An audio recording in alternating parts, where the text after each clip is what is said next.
uma lei que vai instituir o Enfrente Brasil como um programa federal, tá? Eu gosto até mais de dizer o seguinte, um programa interfederativo, porque não se trata apenas, embora tenha sido iniciado no governo federal, não se trata apenas de esforços do governo federal, mas de um esforço conjunto entre União, Estados e municípios.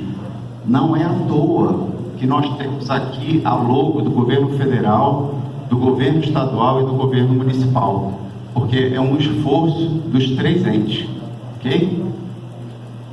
Então vamos entender, o Enfrente Brasil é uma iniciativa de enfrentamento à criminalidade violenta. E muitos que aqui também trabalham no Pacto pela Vida, o projeto também se inspirou no Pacto pela Vida e outros programas estaduais. Não se trata apenas também de ações de segurança pública, de ações de polícia, né? Isso a gente fala com muita tranquilidade aqui, porque vocês entendem o conceito do Pacto pela Vida e é o conceito também desse projeto. Existe a necessidade, evidentemente, de um esforço de segurança pública, mas a gente sabe que as causas que levam à criminalidade são de fatores socioeconômicos culturais. Por isso, o envolvimento de tantos ministérios, o envolvimento de tantas outras secretarias de estados que não sejam de segurança pública e também do município. Assim, essa apresentação ela está dividida em três partes. A primeira nós vamos falar sobre o problema, a segunda sobre o projeto e a terceira sobre a implementação dele. Em relação ao problema, como eu disse, é de enfrentamento à criminalidade violenta. São várias as modalidades de crimes relacionados a crimes violentos, que vão do homicídio, estupro, extorsão mediante sequestro, latrocínio e roubo. Mas nós fizemos um recorte em relação aos homicídios.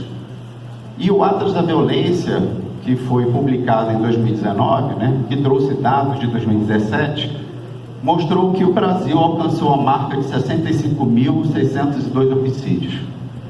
Ou seja, no mundo, 14% dos homicídios se concentraram no Brasil. E a gente pode perceber aqui, esse aqui é um gráfico de evolução dos últimos 10 anos no Brasil. As linhas, tanto em azul quanto em vermelho, referem-se a números absolutos e taxas de homicídio. Só tenderam a crescer, né? E a gente precisa mudar esse quadro. A gente sabe que em 2018 houve uma queda, 2019 também, mas não é a hora de comemorar ainda. A gente precisa transformar isso numa realidade, numa queda que a gente tenha certeza que não vai levar a uma outra ascensão. Bom, e o que a gente traz em relação, qual é a ideia, né? Uma pessoa, e eu vou falar aqui nesse exemplo em relação a homicídios dolosos, ela não acorda de manhã com o desejo de matar alguém. A gente fala da trajetória, né? Houve uma trajetória, houve toda uma trajetória de vida que levou esse indivíduo a chegar a esse momento aqui, tá? E quando a gente olha para essa trajetória, ela começa ali, ó, desde ele no ventre da sua mãe, né? Existem programas americanos que tratam de jovens grávidas, né, em situações vulneráveis.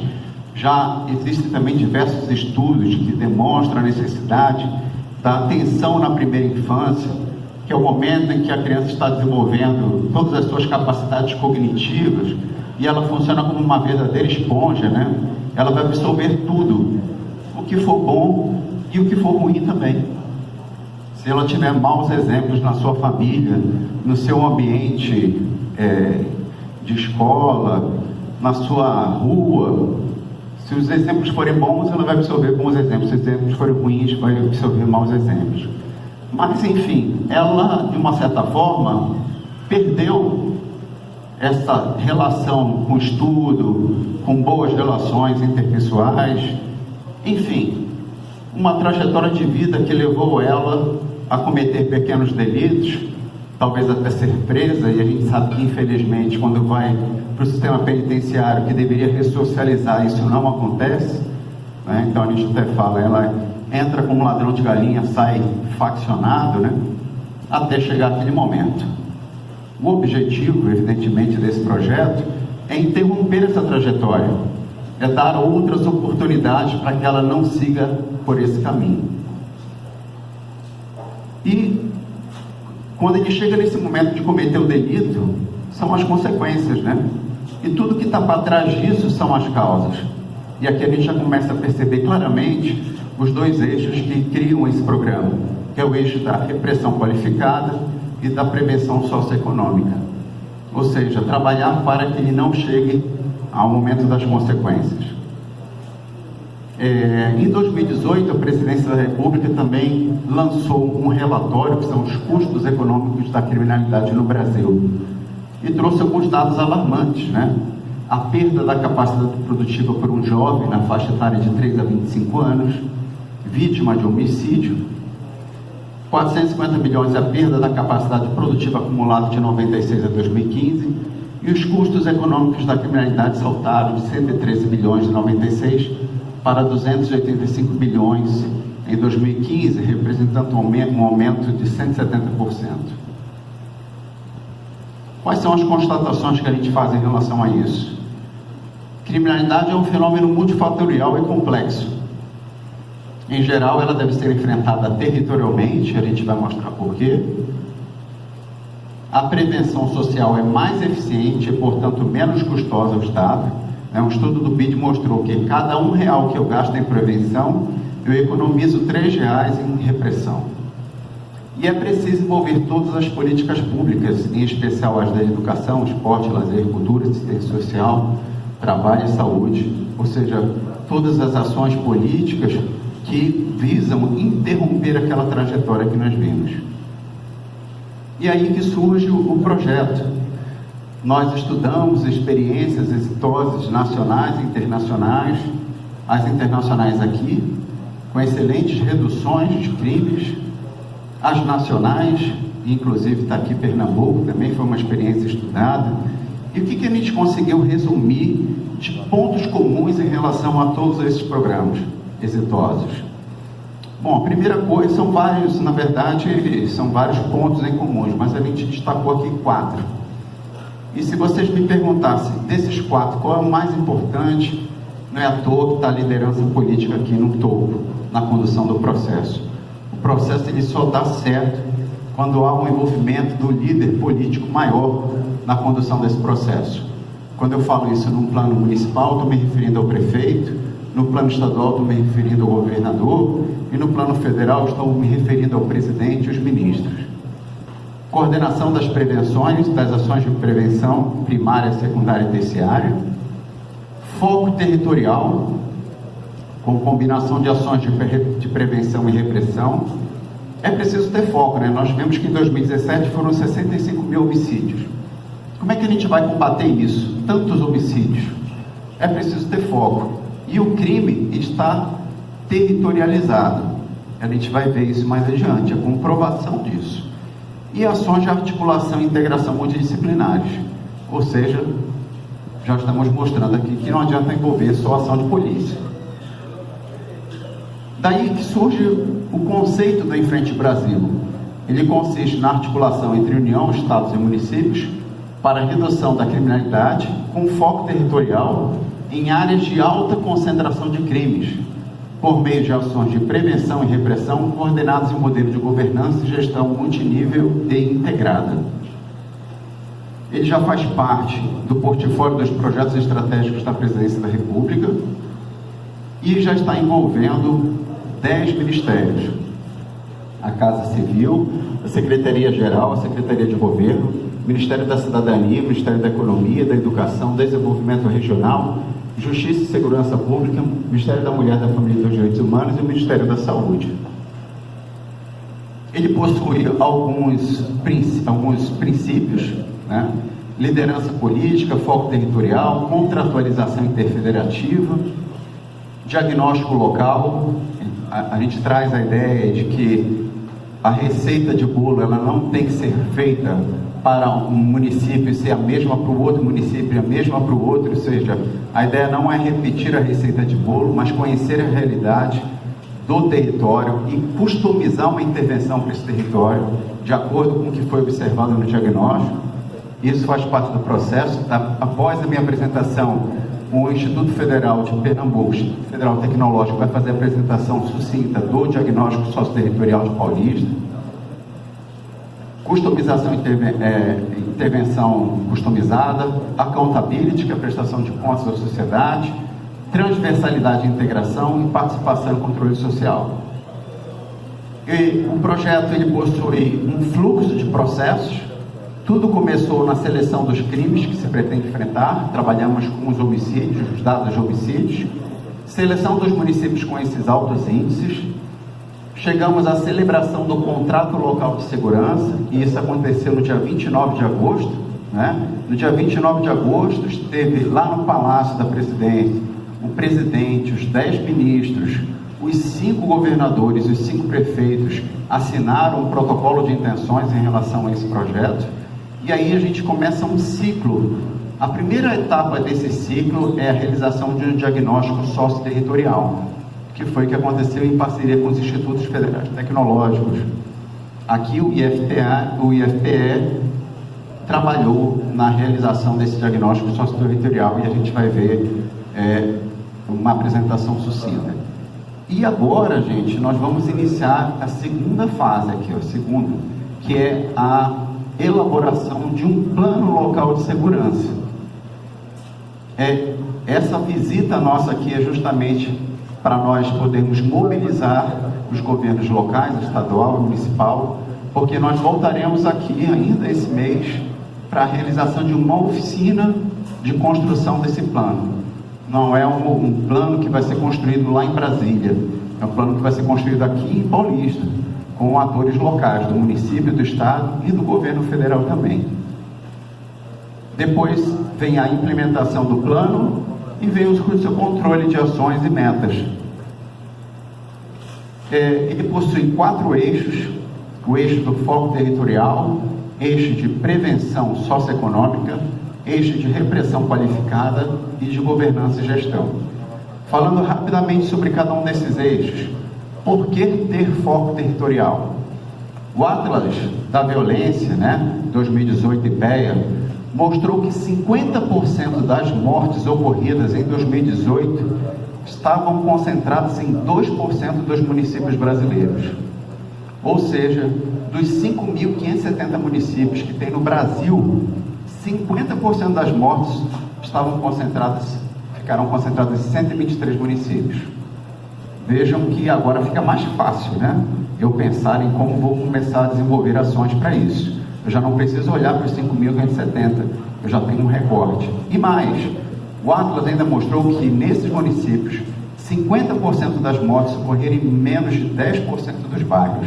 Ou seja, não tenho que olhar para o Brasil inteiro, eu tenho que olhar para uma quantidade menor de municípios. Eu não preciso olhar para o município inteiro, eu tenho que ver quais são aqueles bairros críticos em que tem a maior concentração dessas mortes. Então, alguns conceitos que a gente traz em relação ao foco territorial. É a necessidade da territorialização e da responsabilização. Esses conceitos já existem pela área da segurança pública, com as RISPs e AISPs, Regiões Integradas de Segurança Pública, as áreas integradas de segurança pública, em que você tem um responsável ali, um oficial da Polícia Militar, um delegado de Polícia Civil, responsável pelaquela área. O que a gente precisa fazer agora é ampliar esse conceito, porque nesse território eu preciso ter o responsável da área de saúde, o responsável da área de educação e tantos outros. Diagnósticos locais específicos, que esses que foram realizados pelos institutos federais. Customização da intervenção, a elaboração de um plano customizado, de acordo com o que foi visto, que é a nossa próxima etapa, e os contratos locais de segurança que aconteceram. Em relação à prevenção socioeconômica, o Atlas da Violência também me trouxe um dado interessante. Ele fez a relação da taxa de mortes violentas com certos indicadores socioeconômicos, para ver, será que bate? Será que realmente onde tem mais homicídios, esses indicadores socioeconômicos são menores? E nós fizemos um gráfico em relação a 2 municípios, Queimados, no Rio de Janeiro, que em 2016, teve a maior taxa de homicídios, que foi 134,9, e é o que está na barra em laranja, e Brusque, Santa Catarina, que teve a menor taxa, que foi 4,8, a barra em azul. A gente pode perceber aqui, não sei se todos conseguem ler, mas que os piores resultados, de fato, aparecem em Queimados. Eu vou ler aqui, olha, percentual de pessoas de 15 a 24 anos que não estudam nem trabalham e são vulneráveis à pobreza. Olha a situação de Queimados e a situação de Brusque. Esse é a faixa etária que mais mata e que mais morre. Percentual de mulheres de 10 a 17 anos que tiveram filhos. Percentual de pessoas em domicílios com água e esgoto inadequados. Percentual das crianças vulneráveis à pobreza, observem.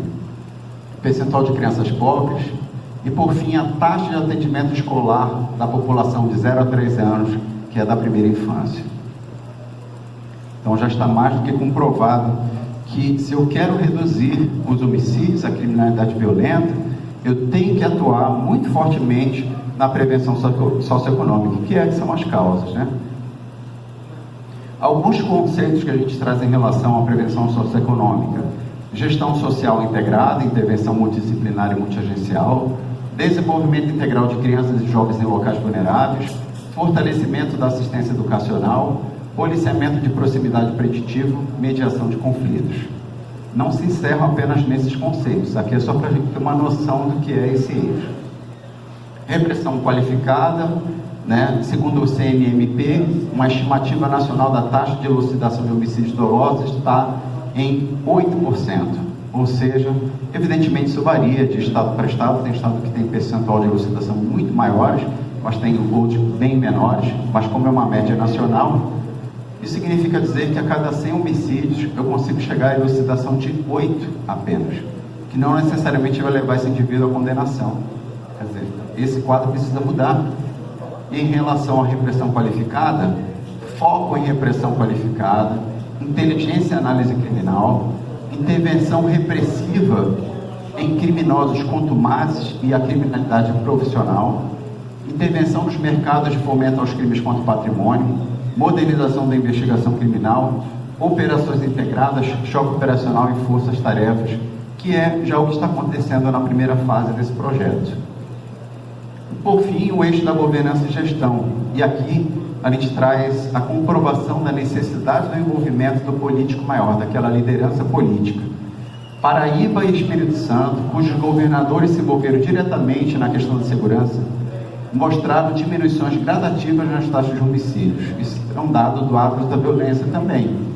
Em 2011, Paraíba era o terceiro pior estado. Quando houve o envolvimento do governador, caiu para 18º. Espírito Santo despontava como o segundo pior estado, um estado mais violento. Com o envolvimento do governador, foi para 19º. Então, é importante que o líder político se envolva no processo. Aqui, os conceitos da gestão no mais alto nível, na administração municipal, estadual e federal, modelo de governança e gestão multinível, gestão por resultados e accountability. Esse aqui é mais ou menos o frame de como seria o modelo de governança e gestão, que não é muito diferente do Pacto pela Vida. Aliás, o Pacto pela Vida, se não me engano, é bem maior, né?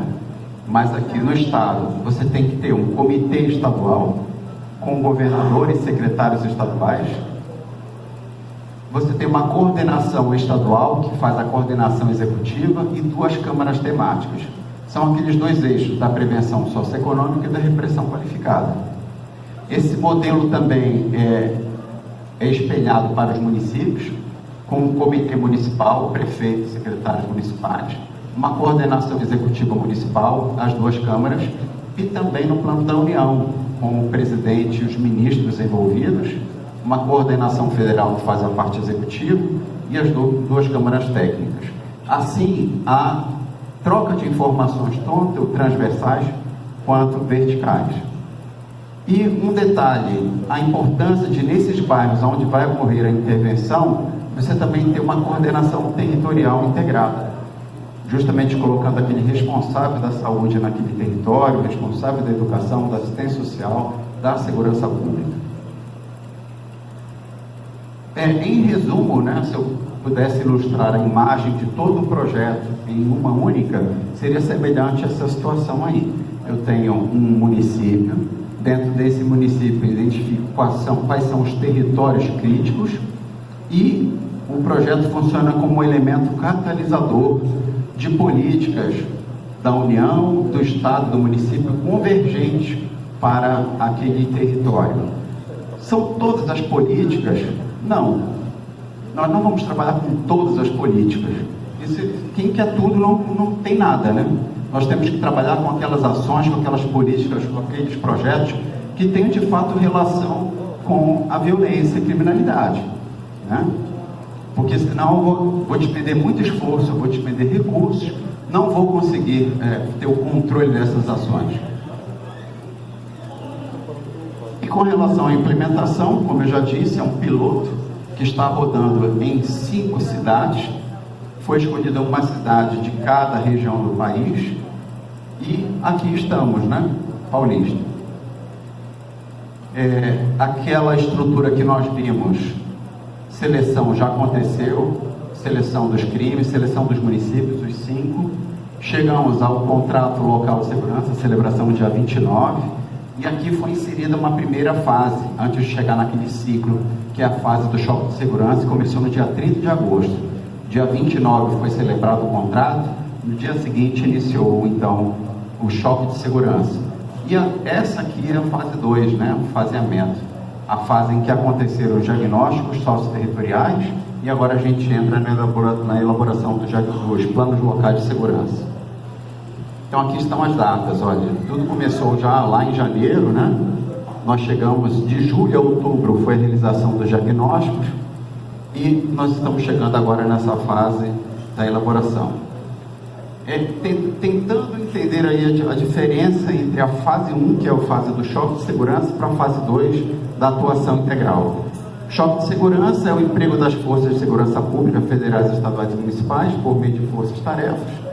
O objetivo é reduzir em curto prazo os índices de criminalidade no território, mas também preparar o ambiente para a fase 2, né?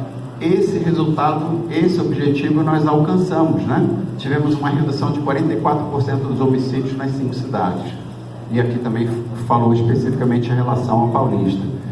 Nós sabemos que essa é a fase fácil, né? Porque quando você tem um reforço policial naquele território crítico, você consegue reduzir.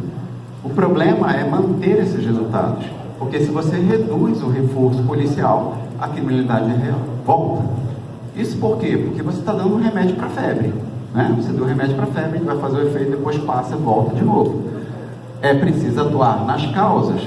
Só atuando nas causas é que a gente vai poder manter esses resultados e continuar reduzindo ainda mais.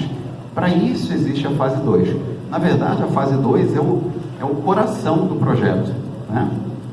A fase 1 ela é necessária justamente porque existem determinados territórios em que você não consegue chegar com uma ação social sem antes a preparação do ambiente, sem antes dar segurança para o ambiente, correto? E o que é então a fase 2? É a convergência de políticas públicas integradas por meio de iniciativas, ações e projetos que estarão definidos nos planos locais de segurança e um acordo de resultados atribuído aos órgãos da União, do Estado e dos municípios. E o objetivo dele é realizar uma verdadeira transformação socioeconômica no território por meio da anulação ou redução de fatores de vulnerabilidade que possam contribuir para a incidência de crimes. Bom, com isso eu finalizo a apresentação do conceito, né? E gostaria agora, nós vamos ter um momento para perguntas e respostas ao final, tá? Então eu pediria que quem tem alguma dúvida, que anote. Eu vou pedir agora a presença do Frederico aqui para poder fazer a apresentação uma apresentação sucinta, né, do diagnóstico socioterritorial. Em seguida eu volto, vão me ouvir mais uma vez, prometo que vai ser bem menos, né, agora, para poder falar sobre, passar algumas orientações de quando será a oficina e o que a gente vai precisar ali para poder realizar essa oficina. E aí no final a gente abre um tempo para perguntas e respostas, ok? Muito obrigado. Meu nome é Frederico Duarte, aqui é uma professora Leira, somos professores do IFPE, Instituto Federal de Pernambuco, e fomos convidados, a instituição, a trabalhar como colaboradora nessa inserção do programa Em Frente Brasil. E aqui no estado de Pernambuco, por questões que a gente vai falar brevemente aqui para vocês, o município de Paulista ele foi selecionado devido à questão dos indicadores de CVLI, né, de crimes violentos, indicando 3 bairros dentro do município como os mais violentos no estado de Pernambuco atualmente. Esse diagnóstico socioterritorial de segurança, eu creio que vocês vão ter acesso posteriormente. Ok. Então, basicamente, ele foi realizado por uma equipe de pesquisadores do IFPE, citando aqui o professor Adalto, o professor Dalson, o professor Flávio de Sá, que foi o coordenador do projeto de pesquisa dentro do IFPE, eu, Frederico Duarte, professora Leda Cristina, professora Manuela e professor Robson Pedrosa.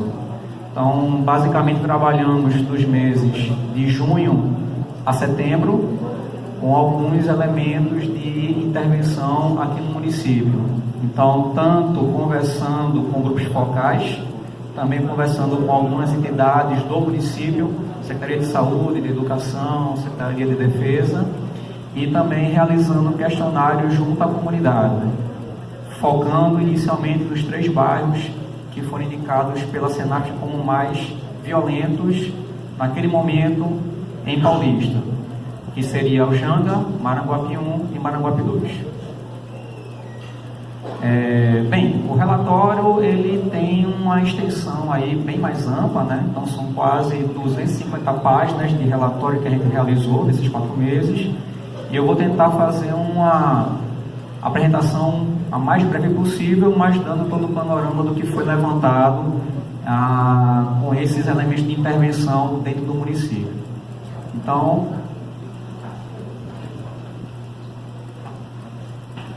bem, vou ser um pouquinho mais breve pela questão da bateria do microfone. Então, o município de Paulista ele é localizado na região metropolitana do Recife, tem uma população aproximada de 331 mil habitantes, pela estimativa do IBGE em 2019, com um território aproximado de 93,52 km² e com um PIB indicado em 2016 da ordem de 3.800.060.220 reais. Aqui está a localização do município. Então, dentro do estado de Pernambuco, Paulista se considera dentro da região litoral norte, e tem essa distribuição dos bairros dentro do município. Em destaque, os 3 bairros que foram indicados pela Senasp, onde realizamos o diagnóstico, a princípio, como sendo os mais violentos até aquele momento: Janga, Maranguape 1 e Maranguape 2. Dentro dos indicadores, né, em termos de economia, qual é o panorama econômico do município? Então, tem um parque industrial localizado no bairro de Paratibe, onde se tem um polo diversificado de prestação de serviços e indústria têxtil e química. Contudo, essa atividade industrial ela é pouco significativa para a formação do PIB municipal. A população é classificada como urbana, inserida no contexto metropolitano, e basicamente o que rege a economia do município são as atividades terciárias. Então, a atividade de comércio e serviços privados, e atividades relacionadas à administração municipal e à rede de educação e saúde pública. Novamente, dentro do que foi passado para o Instituto Federal, em termos do que seria feito de pesquisa para o diagnóstico socioterritorial, então, os bairros que atacamos nesse mesmo momento foram os bairros de Ujanga, Maranguape 1 e Maranguape 2. O que é que esses bairros têm em termos de características, né, que levaram a essa questão do diagnóstico socioterritorial? Então, todos se formaram a partir da instalação de conjuntos habitacionais populares. O Janga, por se localizar próximo ao litoral, foi ocupado também por casa de veraneio, próximo à praia ou em seu entorno. Atualmente há toda uma modificação urbana também no bairro do Janga, existe uma maior a migração de pessoas vivendo, não somente veraneando dentro do bairro. Isso também leva a uma outra conjuntura em termos de segurança pública. Tem a presença marcante de muitas comunidades pobres. Isso é o primeiro indicativo da questão do diagnóstico socioterritorial que realizamos. Pelos indicativos de CVLI, então, há um elevado índice de violência, principalmente relacionado ao tráfico de drogas em comunidades mais carentes, dentro desses 3 bairros. Cobertura precária de saúde e outros serviços essenciais, habitações irregulares, infraestrutura deficiente e, de forma geral, a renda da população é predominantemente baixa ou média. Aqui está um mapa de mancha criminal que nós realizamos dentro do relatório. Então, basicamente, o que fizemos foi pegar os dados do CVLI de 2017 a 2019 e fazer uma distribuição como fosse um mapa térmico dentro do município de Paulista.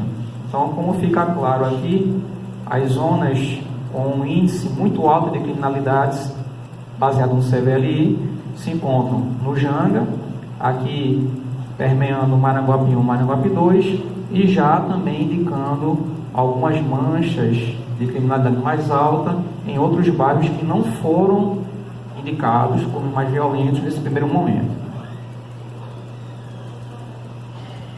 E aí passamos à realização das intervenções, né? Então, tanto fazendo levantamento nas bases de dados de informação pública como o IBGE, a Ministério da Justiça, junto ao censo escolar, e fazendo também a intervenção local através de conversas com os agentes municipais, conversas também com a comunidade e a partir de grupos focais, tanto realizando questionários individuais quanto realizando conversa com grupos específicos, agentes de saúde, a escola municipal, agentes comunitários, enfim. Então, quais foram os principais problemas identificados nesse relatório que realizamos de junho a setembro de 2019?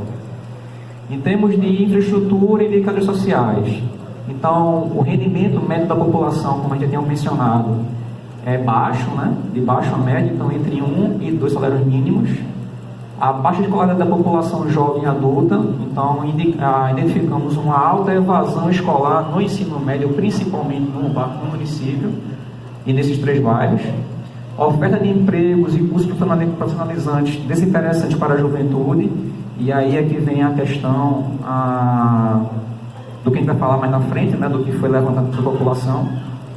Então, existe a oferta de cursos, mas que não é de interesse da população, como foi indicado nos questionários individuais.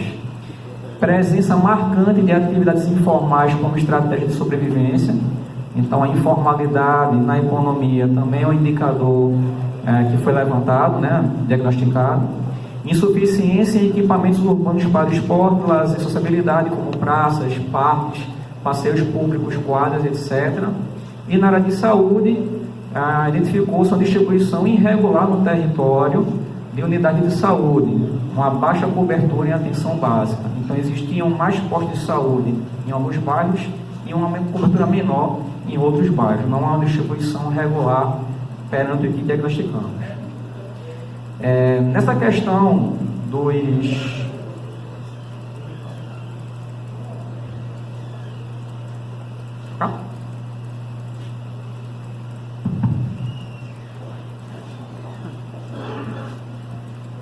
Então, nessa questão da insuficiência de equipamentos urbanos, esse aqui é o relatório, um gráfico, né, de um dos questionários que nós realizamos, tá? Então, a pergunta basicamente era: você acha que esses serviços no seu bairro possuem que nível de qualidade? Então, aqui está bem, deixa eu chegar um pouquinho mais perto.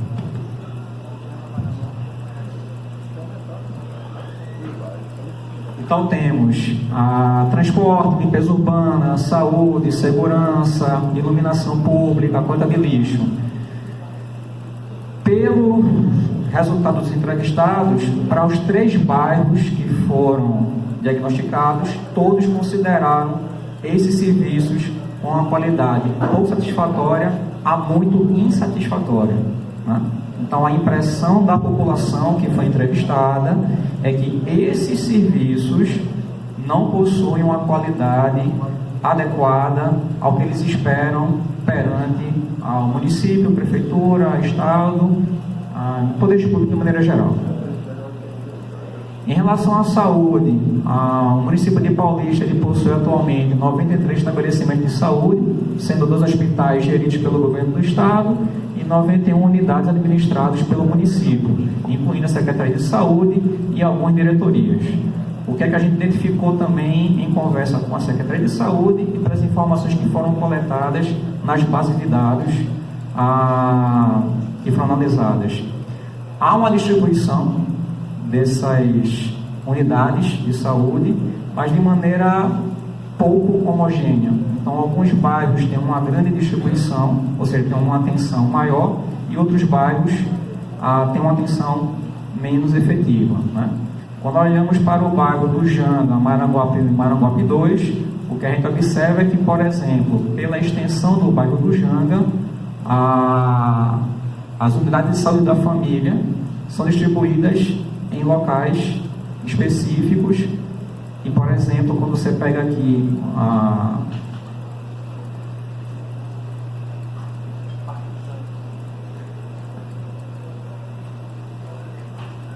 nessa região aqui, a gente tem basicamente nenhuma cobertura em termos de unidades de saúde. Análise de indicadores criminais e perfil de vitimização. Então, baseado no estudo do CVLI, nas entrevistas com a comunidade, bem, esses 3 bairros são os bairros de maiores incidências de crimes violentos, letais, intencionais, juntamente com parte do Janga e Arthur Nunes Guion. Esses dados foram fornecidos pela Delegacia de Polícia Civil de Paulista e atestam que o tráfico de drogas é o responsável por cerca de 60% dos assassinatos, sendo de traficantes ou de usuários. A maior incidência, cerca de 70% dos crimes, aconteceu nas faixas de turno da tarde e da noite. E cerca de 93% das vítimas de CVLI são homens. E também identificamos um alto índice de violência contra a mulher.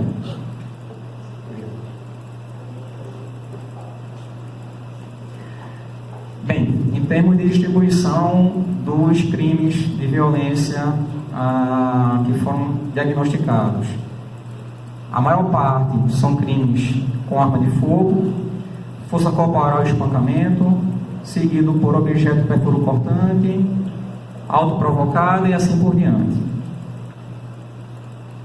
A frequência por violência física e local de ocorrência. Então, a maior parte dos crimes identificados ocorreram em via pública, seguido por crimes dentro da residência. Frequência por violência por agressor. Então, a maior parte dos agressores que foram levantados pelo CVLI são desconhecidos, seguidos por amigos conhecidos. Então, assim, há um indicativo de crimes passionais e que há uma certa dificuldade de se avaliar o perfil de fazer a prevenção em termos de violência. E aqui algumas considerações importantes, né? De todos os indicadores de violência, 3 causas se destacam na unidade de referência paulista: o objeto perfuro cortante, a força corporal e a arma de fogo. Juntos, esses fatores, eles representaram 76% de todas as internações por violência física. As internações resultantes de violência contra a própria pessoa autoprovocativa também chamam a atenção, pois representam 9% dos dados. Quando analisados os dados de referência ao local da ocorrência, a via pública se destaca com 52% da frequência dos crimes violentos, e contudo as ocorrências dentro da residência são bastante significativas, representando 39% do total. E isso, novamente, corrobora com os questionários que foram relatados com a população, né? Quando se pergunta se você acha que o seu bairro é tranquilo para se viver, os maiores percentuais de resposta indicam que não. Por exemplo, no bairro de Maranguape 2, 100% dos entrevistados informaram que eles não se sentem tranquilos em viver dentro do seu bairro. Em termos de prevenção social, então os corpos policiais, o que é que nós identificamos em termos de indicadores? Polícia Civil, efetivo policial contendo 13 delegados, 109 agentes e 22 escrivães, tendo em afastamento 2 agentes e um escrivão à época do diagnóstico. Polícia Militar, efetivo policial existente no município, 392 policiais, sendo 3 oficiais e 389 praças, mas com um índice de efetivo disponível em torno de 67%. Em Guarda Municipal, 154 profissionais, 2 viaturas e 6 motocicletas apenas para atuação em todo o território municipal. E em termos de polícia científica, apenas 1 unidade.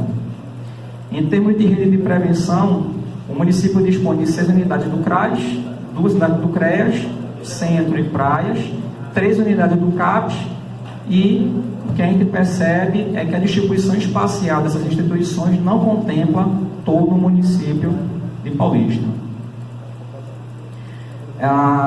Em termos de ações, né, que a gente achou interessante dentro do município, a gente destacou 3, que são bastante interessantes. A primeira que é a criação do aplicativo Paulista Conectado, então um aplicativo criado a princípio para os moradores do município, mas também para aqueles que convivem ou trabalham dentro do município de Paulista. Então, através desse aplicativo, você consegue informar, por exemplo, problemas de coleta de lixo, se há problemas de violência em alguma região, consumo de drogas, e essa informação vai direto para a prefeitura do município de Paulista, que pode usar as informações e para poder fazer seu planejamento em termos de execução de recursos públicos.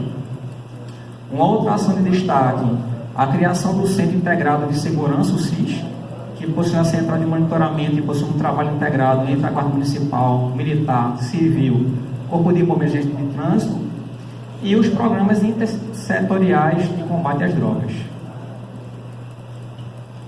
Em relação à instituição de rede de proteção social no município, então novamente identificamos poucas unidades de proteção nos 3 bairros que foram analisados. Aqui a unidade de segurança pública em termos do município como um todo, praticamente nenhuma unidade fixa no município do Maranguape 1 e Maranguape 2. Aqui só uma análise em termos do sistema judicial criminal omitido.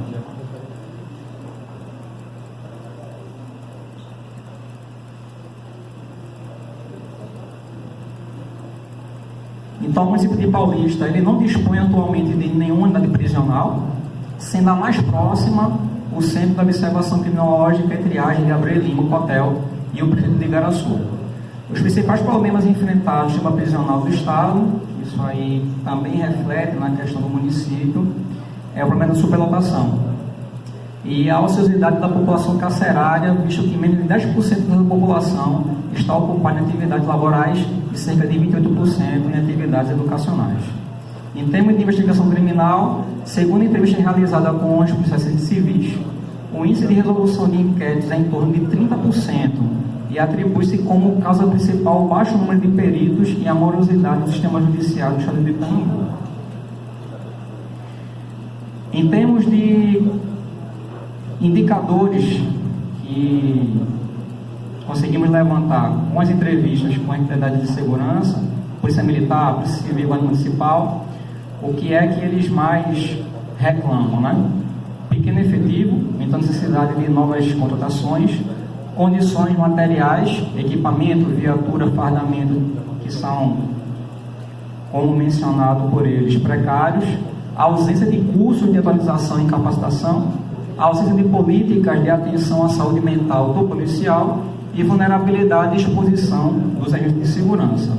E um outro ponto que foi um destaque é que os guardas municipais, eles reivindicam a questão de armamento. Em síntese, o que é que conseguimos levantar nesse primeiro diagnóstico de 4 meses? Existe uma alta desigualdade social dentro do município, principalmente nos 3 bairros que foram analisados, as polícias com baixo efetivo e problemas operacionais, a questão predominante das drogas, alta taxa de desocupação e subemprego, insuficiência de equipamentos públicos de lazer e acessibilidade e baixos níveis de escolarização e interesse pela manutenção do estudante na escola, que isso reflete na alta evasão, principalmente no ensino médio. Bem, é basicamente isso. Vocês têm acesso agora ao relatório completo, tá? Aqui foi basicamente um panorama geral do que a gente conseguiu fazer nesses 4 meses. E a gente espera que o trabalho que o Instituto Federal fez em colaboração com o Senasp tenha dado subsídio para poder dar andamento nas ações do programa daqui para frente. Obrigado.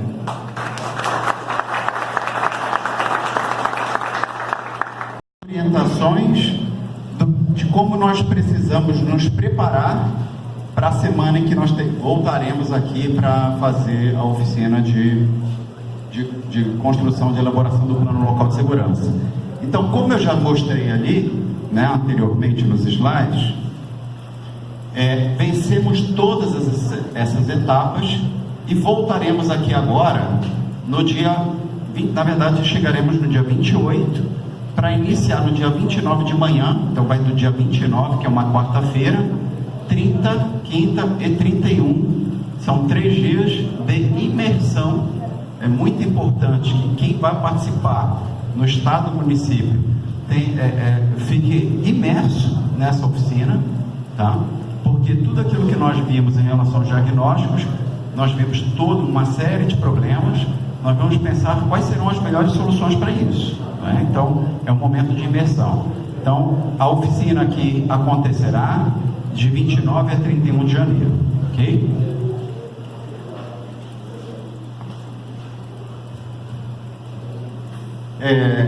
Nós fizemos uma parceria, assim como para a elaboração dos diagnósticos socioterritoriais, fizemos uma parceria com os Institutos Federais Tecnológicos para a realização dessa oficina, construção desse plano. Nós fizemos uma parceria com a ENAP, né? E aqui a parceria com a ENAP, período de 29 a 31, em relação ao local. Aqui a gente já começa a fazer algumas solicitações para o governo municipal, secretário Joaquim. A gente precisa de um local para poder realizar essa oficina, tá? Essa é mais... Depois a gente vai passar com melhor dados, o que é necessário, tá? Basicamente, a gente vai trabalhar com esse conteúdo: abertura, contexto, regras e alinhamento, diagnóstico, temático, problemas, causas, trabalhar com as ações, as políticas e a consolidação. Então vai de 9 até as 18, né, todos os dias, com intervalo para almoço, prometo que terá um intervalo para almoço, tá? E na sexta-feira a gente encerra às 13 horas. Então são 2 dias e meio, porém bem intensos, serão 18 horas de atividade. Como vai acontecer a dinâmica lá, né? Nós já realizamos uma oficina desse plano que foi em Cariacica. Aí a gente teve uma série de aprendizagens, de oportunidades de melhorias. A partir de amanhã nós estaremos chegando lá em São José dos Pinhais, que é a 2ª cidade, e aqui será a 3ª cidade. Então, a cada vez que a gente está fazendo uma oficina, a gente está aprendendo cada vez mais. Então nós vamos dividir, e isso vai ser dentro de uma única sala, e essa sala então precisa ser ampla, porque serão 7 mesas, tá? Com uma quantidade de facilitadores da ENAP e do Ministério da Justiça, que vai dar um comando para todas as mesas, vai dando comandos, por isso que não podem ser salas separadas, tá? Então serão 7 mesas. Cada mesa é um tema, né? Ou um conjunto de temas. Então, a mesa 1, por exemplo, vai trabalhar com educação. E aí, o que é importante? Nós vamos ter representantes do Ministério da Educação nessa mesa, vamos ter representantes da Secretaria de Estado de Educação e representantes da Secretaria Municipal de Educação, né? Vão se debruçar, então, sobre diversos insumos informacionais. Só o diagnóstico socioterritorial? Não, ele é um insumo. tá? E os governos locais podem trazer os seus insumos também para a gente poder trabalhar e realizar essa dinâmica. Uma outra mesa para a saúde, aí mais uma vez, representantes do Ministério da Saúde, da Secretaria Estadual de Saúde, Secretaria Municipal de Saúde. A outra mesa com Justiça e Segurança Pública, a outra com Cidadania, Assistência Social e Esporte, uma outra da Família, Prevenção às Drogas, Medidas Socioeducativas, uma outra Espaço Urbano e Infraestrutura, e a última de Economia, Trabalho e Renda. Tá? Agora existe uma quantidade de pessoas, tá? A gente precisa limitar isso. Isso é importante para a metodologia que a ENAP desenvolveu. Ela está usando uma metodologia que é Design Thinking, que vou falar mais adiante. Então essas mesas elas não podem ser também muito grandes, porque aí também muita gente vai dificultar. Então, mas observem que quem deterá a maior quantidade de vagas será o município, né? O problema municipal com atores municipais, ok? Depois vem o Estado, depois vem o governo federal e a sociedade sempre organizada também, participando desse processo. A gente tem que ouvir lá o cidadão, né? Então, num total, em média, nós teremos por mesa em torno de 7 participantes, tá? Num total de 47 participantes. É muito importante que vocês façam uma boa seleção dessa pessoa que vai participar.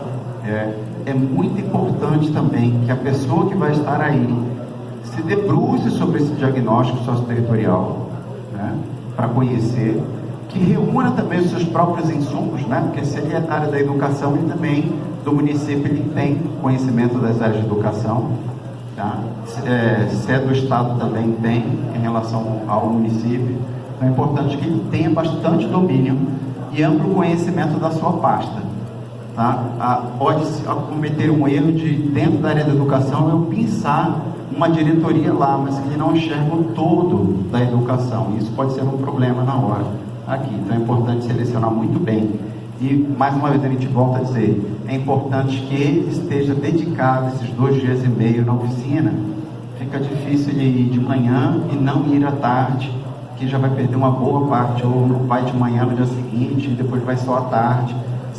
Porque é todo um processo lógico, a ENAP chama de fio lógico, né? Na condução de você enxergar um problema e chegar até a solução dele. Então, se ele perder o fio lógico, ele já vai perder completamente o processo, tá? Então, a metodologia que a ENAP está usando é a metodologia Design Thinking, que é uma metodologia método ágil de projetos, emissão, como eu disse, 2 dias e meio. E as necessidades que a gente vai precisar desse apoio logístico, com uma sala ampla, né? Eu diria que a sala ela deveria ser, em relação a esse auditório, talvez o dobro desse auditório, para poder colocar 7 mesas, perdão. Recursos audiovisuais e outros, que o secretário Joaquim, a gente pode depois conversar para falar com mais detalhes sobre isso. Como eu disse, a necessidade de representantes qualificados, né? Muito bem qualificados para poder participar desse trabalho e com disponibilidade. Mais uma vez, desculpe a minha insistência em relação à qualificação, em relação à disponibilidade, mas quanto mais qualificado e quanto mais disponibilidade ele ter, melhor vai ser a qualidade desse plano que a gente vai elaborar, que a gente vai construir.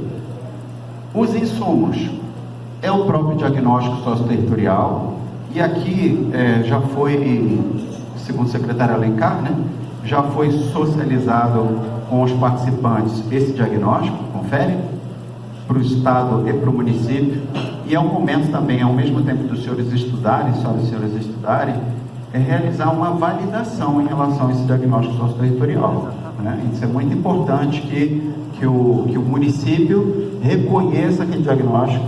Se entender que tem algum dado ali, alguma informação que não condiz com a realidade, o pessoal do Instituto Federal está aqui para poder sentar. Se precisarem, antes de se realizar essa oficina, chamar o pessoal do Instituto Federal para poder fazer uma apresentação mais detalhada, que a gente teve que ser bem sucinto mesmo, estão disponíveis para isso. Então, o governo municipal e o governo estadual realizar também uma validação governamental desse diagnóstico socioterritorial, mas também trazer os seus insumos, né? Quem está na Secretaria Municipal de Educação conhece ali, tem relatórios, informações e traz isso também para a gente discutir na oficina. Nós vamos precisar de uma participação muito forte também daqueles representantes municipais nas mesas. É importante que esse focal temático municipal que vai ficar na mesa, né, por exemplo, da área de saúde, ele faça uma apresentação do contexto temático do município, do território de interesse, na sua mesa, né, para poder contextualizar o Estado, os representantes federais também.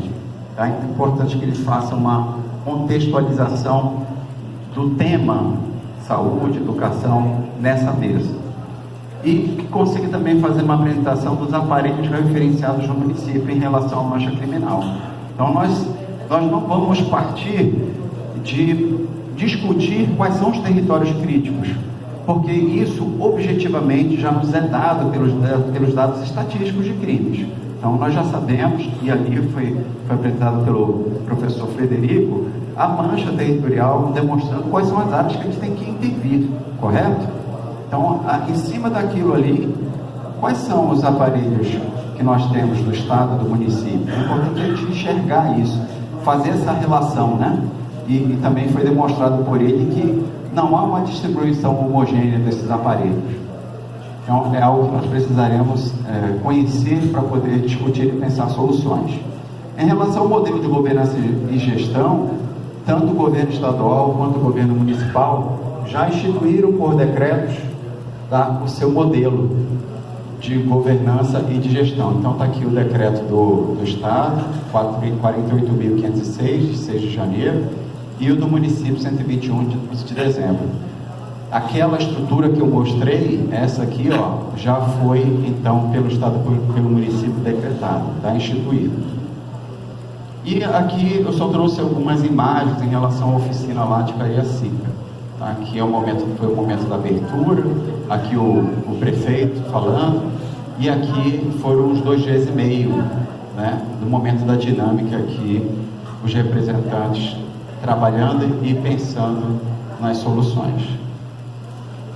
É importante também, senhores, assim como os representantes federais virão conhecendo quais são as políticas dos seus ministérios, dos seus respectivos ministérios, é importante que o representante do Estado também conheça, dentro da sua área, as políticas que eles possuem disponíveis para a educação, por exemplo, e o município também. Assim como a gente está falando o que é esse plano, né, é importante a gente falar o que não é o plano. Né? Qual é o escopo do plano? É um plano de atuação integral das várias pastas. Mas o que ele não é? Ele não é só um programa com ações do governo federal. Nesse programa, nesse plano, tem que constar as ações do governo municipal para aquele território, as ações do governo estadual para aquele território e as ações do governo federal para aquele território. Então, ele não é um plano só do governo federal, tá? É um plano interfederativo. Ele também não é um plano só de polícia ou de segurança pública. Tá? Então é importante que a gente deixe isso muito bem claro. Bom, a partir daqui nós finalizamos e reservamos agora um tempo, em torno de 1 hora, a gente fechou até o tempo certinho, meio-dia. Eu gostaria de pedir até que os representantes